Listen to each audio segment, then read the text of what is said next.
Hi students, today I am going to explain two problems that are listed here. So let's first talk about problem 1. Let's read the problem statement and then I will show you how to work on this problem. One thing is you will need Minitab software to work on both the problems that we are going to discuss today. So first problem, let's see, the following measurements were collected hourly from two production processes. So what it says is there are two production processes and the table shows the readings, the measurements that were collected from these production processes. Let's call them process 1 and process 2. So for process 1 we have I think we have 30 readings, 50 observations, 15 observations and 15 more observations. So we have 30 observations for process 1 and we have 30 observations for process 2 as well. They were collected on an hourly basis, right? So what we need to do here, what has been asked is construct a run chart for each of the process. So we need to construct run charts for both the processes, and then we need to study these run charts and see if there is any pattern or what conclusions can we make looking at those charts. So that's that. Now here first what I did is I copied these values here in the Excel spreadsheet. So you can see here we have a process 1, process 2, the same value. Then I have also a Minitab 17 open here. So what I'm going to do is, maybe I'm just gonna expand it a little bit. I want to put those readings from here. I want to copy them, so I'm gonna select them and I'm gonna copy them here and I will paste it in the first column. So those are the 15 readings. Then same, I am going to select the second column. These 15 readings are going to be posted here from 16 row onwards. So you see all the 30 observations, they are in one single column, right? So let's call it process 1. So I'm going to type it here, process 1. Okay, then next I will type process 2. Okay, and I'm going to copy next 30 observations for process 2 in the Minitab. So copy and paste. I again started from the first row, as you can see, and then again next 15 readings, copy, and I am going to paste them here. So we got the data correctly entered in Minitab. As you can see, there are 30 rows for 30 observations and 2 columns for 2 processes. Next, I'm just gonna maybe put it down here. Next, what we need to do is we need to, according to the problem statement, next thing is we need to construct run charts. So what I'm going to do is run charts option is available in Minitab under the stat column, stat menu. So click on the stat, then click on quality tools, okay, and then click on run chart. So we do that. First we need to create run chart for process 1. So here I'm going to select process 1 and going to click select, so that goes there, and then subgroup size I'm going to put one column, right? And then you can put a title of the chart if you want. Right now I'm not going to do anything, so I'm just going to click OK here, and I'm ready to create run chart. So I'm going to click OK. So here is the run chart that we get from the process 1. Okay, so next, so I will minimize this.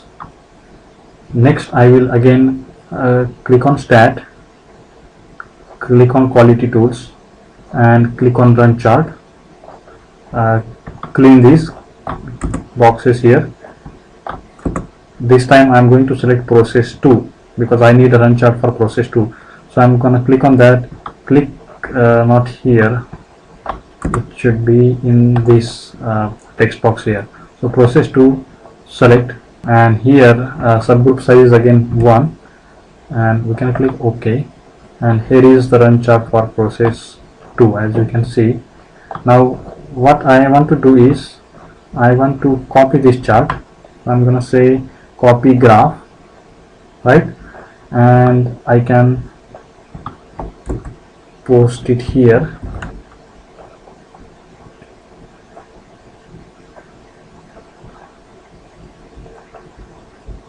Okay, let's see, maybe it's just okay. Here you can see, and then I can copy another graph, another chart,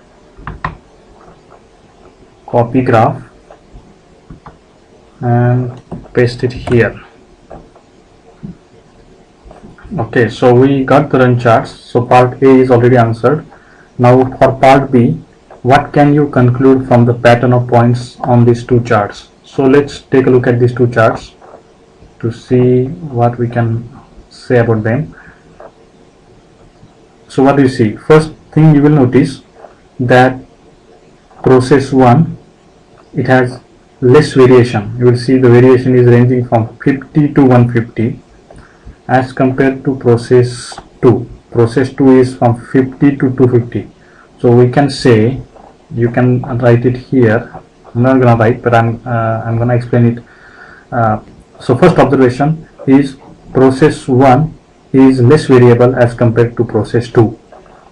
The second observation I can make is, what is the average here of the observations is 100, and here the average is somewhere 140. So mean observations average for process 1 is less than mean for process 2, right? Also another thing, if I take a average, for example, for first few points, you can see that it's increasing up, at least for the first half. It's increasing mean value if we calculate, right, for the process 1. So there is a trend going upwards up until the midpoint. For process 2, it's much more unevenly, it's evenly distributed. There is no trend, we can no see upward or downward trend. So these are some of the observations that we can write here. Now let's discuss the second problem. Let's first read the problem. It says the following data were collected from this process. Construct X bar and R charts for these data and comment on whether this process is in statistical control. So we have given a process and its observations, and based on that we need to first plot X bar chart and R charts to make a comment on whether the process is in statistical control or not. The charts will, when we study the charts, we will know whether the process is in control or not. So we have observations here. Let's first try to understand the table. We have sample number, and we have basically 25 samples. As you can see in this table, we have 25 samples, and there are four measurements for each sample. So you will see 25 rows for 25 sample numbers and 4 measurements for each sample. So these are the points that we have, and then what I did is, first thing is I put this data in a spreadsheet so I can copy paste it in Minitab.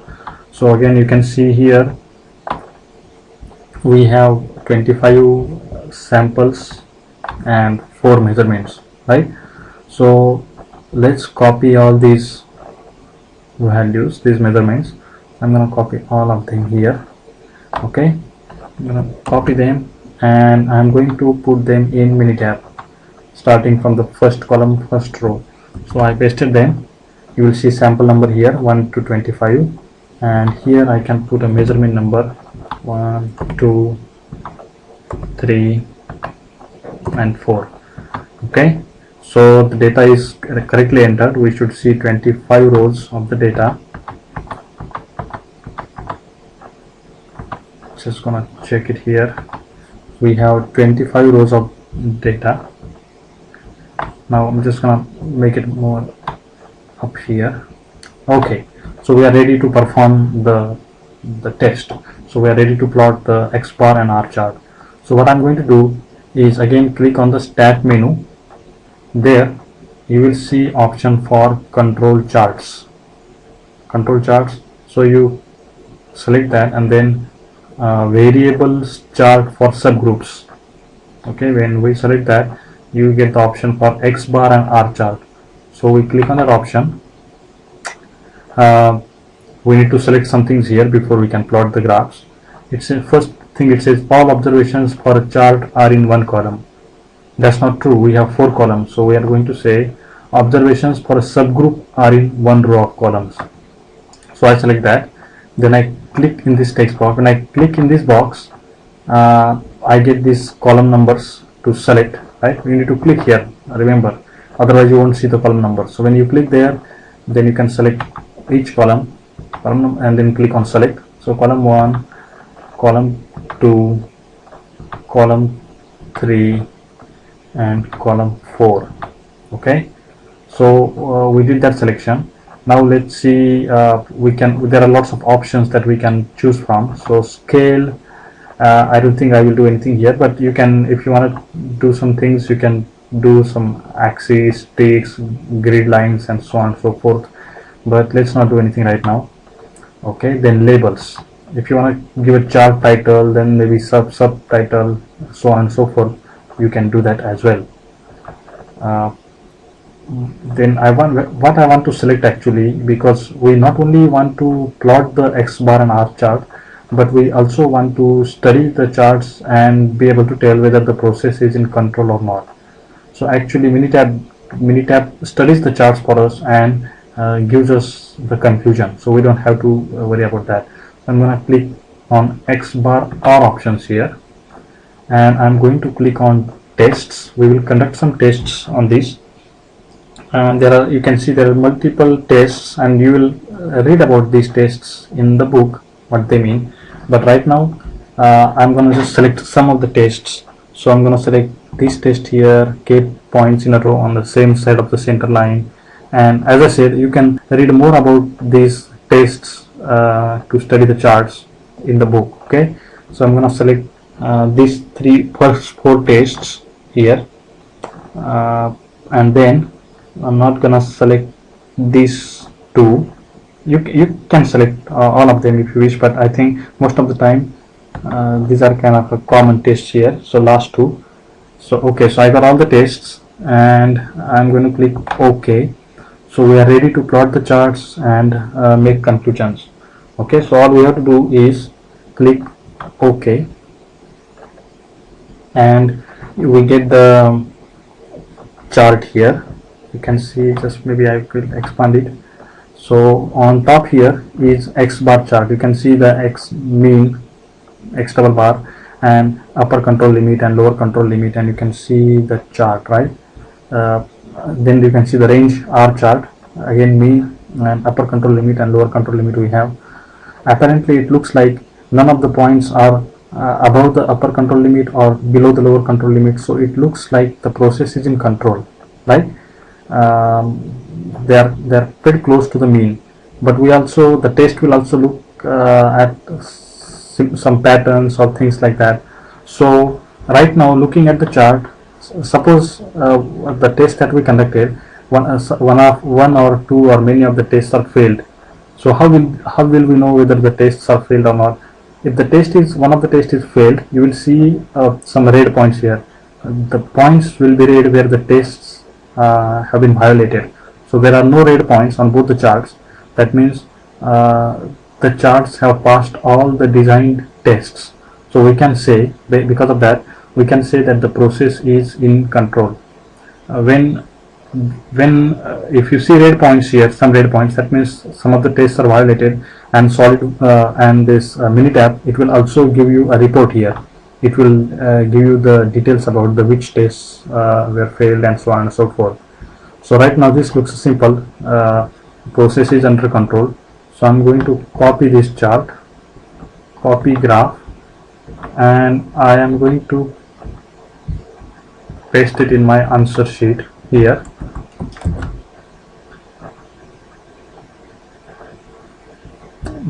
I think it's on the second page here, and then I can write based on the charts the process, based on the charts and the test conducted in Minitab, the process is under statistical control. If the process was not under statistical control, then you can even copy the report from here and paste it in your answer. Okay, so that's basically our second problem. So I will stop here and hope you will do good on your homework.